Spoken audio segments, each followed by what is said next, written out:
Bismillahirrahmanirrahim. Assalamualaikum warahmatullahi wabarakatuh. Hadirin yang dimuliakan Allah Subhanahu wa taala, pada kesempatan kali ini kita akan membahas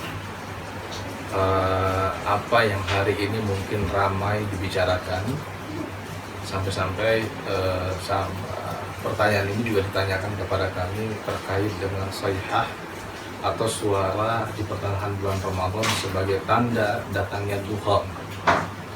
Yang pertama, hadirin yang dimuliakan Allah, kata dukhan sendiri bisa kita dapatkan dalam surat Ad-Dukhan, ya.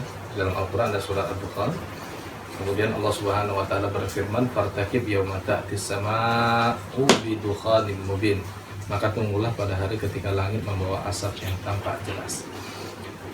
Kemudian hadirin yang dimuliakan Allah Subhanahu wa taala, Nabi sallallahu alaihi wasallam juga pernah bersabda, kata Nabi sallallahu alaihi wasallam, "Khamsun qad madaina al-lizam warum wal batashah wal qamar wad dukhan."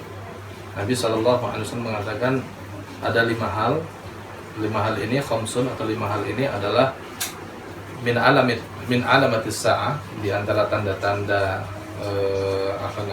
sa'ah, ya. Yang pertama adalah al-lizamu, lizam. Yang kedua adalah ar-rum. Maksudnya di sini ar-rum adalah kekalahan Romawi.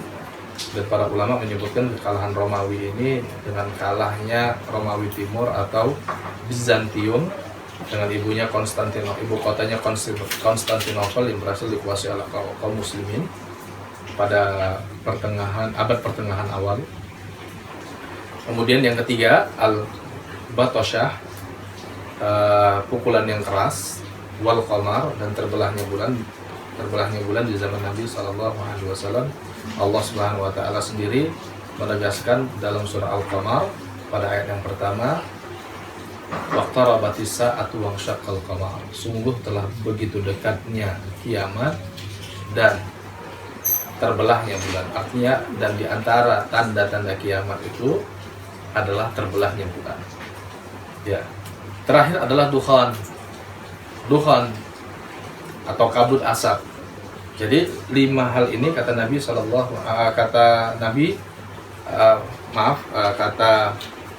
Abdullah bin Mas'ud radhiyallahu anhu, lima hal ini sudah berlalu.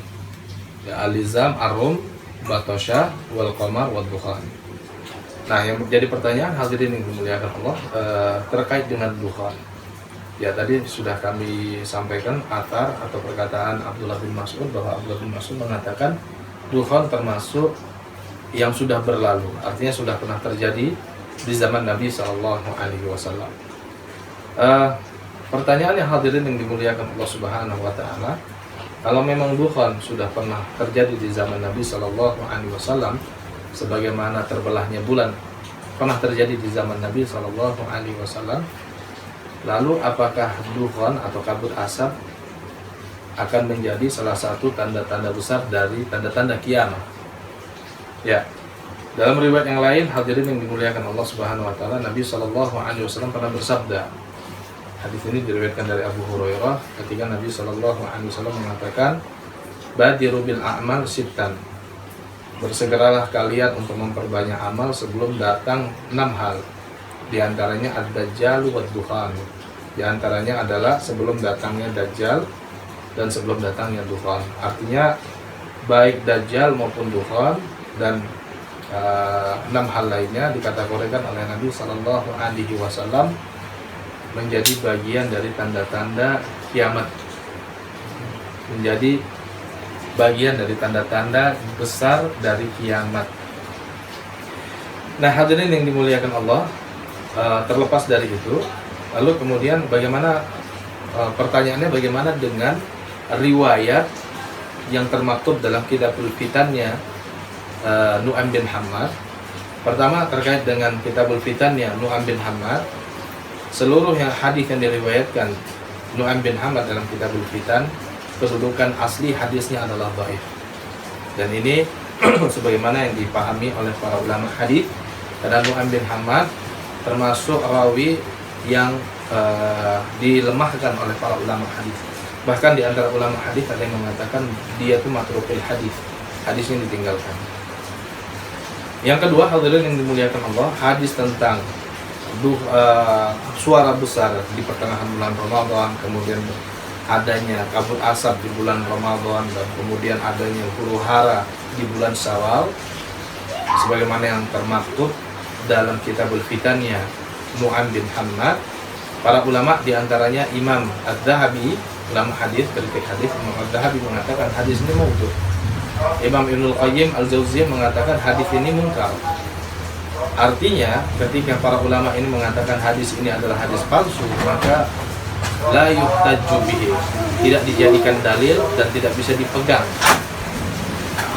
Orang yang memegang hadis ini berarti dia telah memegang sesuatu yang keliru, dan bukan hanya memegang sesuatu yang keliru. Ingat bahwa Nabi SAW juga pernah bersabda, "Man kadzdzaba alayya muta'ammidan falyatabawwa maq'adahu fin-nar." Barang siapa yang berpegang teguh atau barang siapa yang sengaja menyandarkan sebuah perkataan kepada Nabi, pada Nabi SAW tidak pernah menyatakan perkataan tersebut, maka orang tersebut sejatinya telah menyediakan atau telah mempersiapkan tempat duduknya di neraka, karena dia telah berdusta atas Nabi SAW.